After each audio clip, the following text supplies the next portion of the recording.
ഈ ആഗോള അയ്യപ്പ സംഗമത്തെക്കുറിച്ച് ഭാരതീയ ജനതാ പാർട്ടിയുടെ നിലപാട് വളരെ നേരത്തെ വ്യക്തമാക്കിയിട്ടുണ്ട്.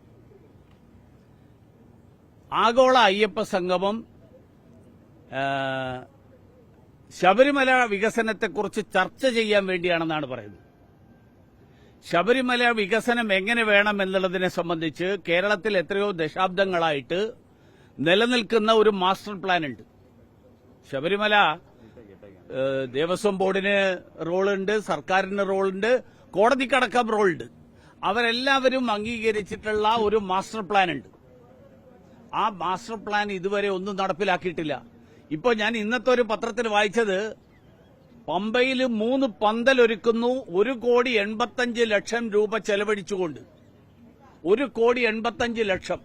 അവിടെ വരുന്ന 3000 ആളുകൾക്ക് കുളിക്കാൻ വേണ്ടി അവർ അതിനു വേണ്ടിയിട്ടുള്ള സൗകര്യങ്ങൾ ഉണ്ടാക്കാൻ അവിടെ പുതിയ ശുചിമുറികൾ ഉണ്ടാക്കുന്നു, ഹിൽ ടോപ്പില് ഭക്ഷണശാല ഉണ്ടാക്കുന്നു.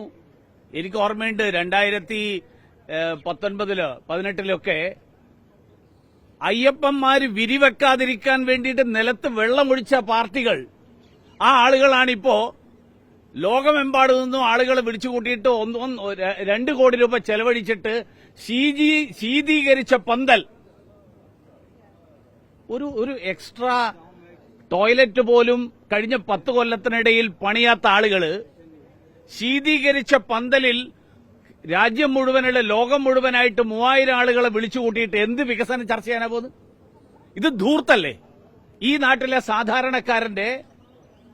സാധാരണക്കാരന്റെ നികുതി പണം ഉപയോഗിച്ചുകൊണ്ട് സിപിഎമ്മിന്റെ തെരഞ്ഞെടുപ്പിന്റെ ചെലവിന് വേണ്ടിയിട്ട് പണം സമാഹരിക്കാൻ വേണ്ടിയിട്ട് വ്യവസായികളെ വിളിച്ചുകൂട്ടി പമ്പയില് സ്നാനം നടത്താനുള്ള സൗകര്യമൊരുക്കുന്ന ധൂർത്ത്.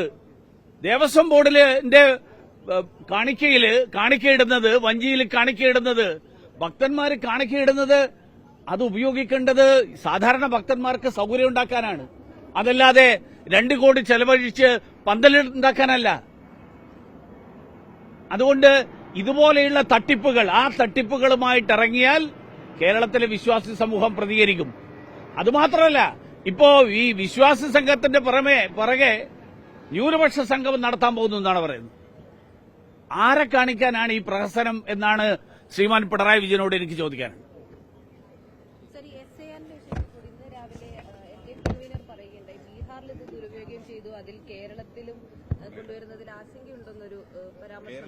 ഞാൻ ചോദിക്കട്ടെ, UDFന്റെ കൺവീനർ തന്നെ പറയാണ് ആറ്റിങ്ങിൽ 2 ലക്ഷം വോട്ടുണ്ട്, കള്ളവോട്ടുണ്ട്.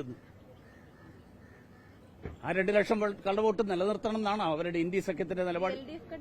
അത് തന്നെ LDF കൺവീനറും UDF കൺവീനറൊക്കെ ഡൽഹിയിലല്ലേ ഞാനിപ്പോ സംസാരിക്കുന്നു. ഇവരൊക്കെ ഒരുമിച്ചല്ലേ ഇവിടെ? അപ്പൊ 2 ലക്ഷം കള്ളവോട്ട് അവർ തമ്മിലൊരു ധാരണയില്ലെത്തട്ടെ. ഇതുള്ളതാണോ ഇല്ലയാണോ? കേരളത്തില് നിരവധി മണ്ഡലങ്ങളിൽ ഈ കള്ളവോട്ട് ഉപയോഗിച്ചുകൊണ്ടാണ് CPM-ഉം കോൺഗ്രസും ജയിക്കുന്നത്. ആ കള്ളവോട്ടില്ല മാത്രം ഇത് ആദ്യമായിട്ടല്ലല്ലോ നടത്തുന്നത്. 2002 ഇതിനു മുമ്പ് നടത്തിയതല്ലേ സമഗ്ര വോട്ടർ പട്ടിക പരിഷ്കരണം. നരേന്ദ്രമോദി നടപ്പിലാക്കിയല്ല ഇത്. 2002 ഇതിനു മുൻപും തെരഞ്ഞെടുപ്പ് കമ്മീഷൻ നടപ്പിലാക്കിയതാണ്. കേരളത്തിൽ സമഗ്ര വോട്ടർ പട്ടിക പരിഷ്കരണം 22 വർഷങ്ങൾക്ക് ശേഷം വീണ്ടും നടക്കുകയാണ്. ഞങ്ങളെ സംബന്ധിച്ചോളം ഞങ്ങൾക്കൊന്നും മറച്ചുവെക്കാനില്ല. ഒരു കള്ളവോട്ടും ഞങ്ങൾ ചേർത്തിട്ടില്ല. വോട്ടർമാരല്ലാത്ത ഒരാൾ പോലും രാജ്യത്തിലെ ഒരു തെരഞ്ഞെടുപ്പിലും BJPയുടെ പരിശ്രമം കൊണ്ട് വോട്ട് ചെയ്തിട്ടില്ല. അതുകൊണ്ട് കള്ളവോട്ടർമാരെ കണ്ടെത്തുന്നതിന്, വോട്ടർമാരല്ലാത്ത ആളുകളെ കണ്ടെത്തുന്നതിന് ഏത് തരത്തിലുള്ള പരിഷ്കരണവും, നിയമവിധേയമായിട്ടുള്ള പരിഷ്കരണം, സുപ്രീംകോടതിയിൽ പോയിട്ട് ആശ്വാസം കിട്ടേണ്ട ആൾക്കാർ കിട്ടിക്കോട്ടെ. 2002 ശേഷം ചേർത്ത ആളുകൾ രേഖകൾ സമർപ്പിക്കണമെന്നാണ് സർക്കാർ പറഞ്ഞിട്ടുള്ളത്. തെരഞ്ഞെടുപ്പ് കമ്മീഷൻ അത് സമർപ്പിക്കണമല്ലോ, അതിൽ ഒരു തെറ്റുമില്ല. പൂർണ്ണമായും സ്വാഗതാർഹമായിട്ടുള്ളതാണ്. രാജ്യത്തെ തെരഞ്ഞെടുപ്പ് നീതിപൂർവകമായിട്ട്, നിഷ്പക്ഷമായിട്ട്, യഥാർത്ഥ വോട്ടർമാർ വോട്ട് ചെയ്യുന്ന തെരഞ്ഞെടുപ്പായിട്ട് തന്നെ നിലനിൽക്കണം. അപ്പോഴേ ഇന്ത്യൻ ജനാധിപത്യത്തിന്റെ കരുത്ത് ലോകത്തിന് മുഴുവൻ ഇന്ന് അംഗീകരിച്ചുകൊണ്ടിരിക്കുന്ന ഇന്ത്യൻ ജനാധിപത്യത്തിന്റെ കരുത്ത്, ആ കരുത്ത് ചോരാതെ പോവുകയുള്ളൂ.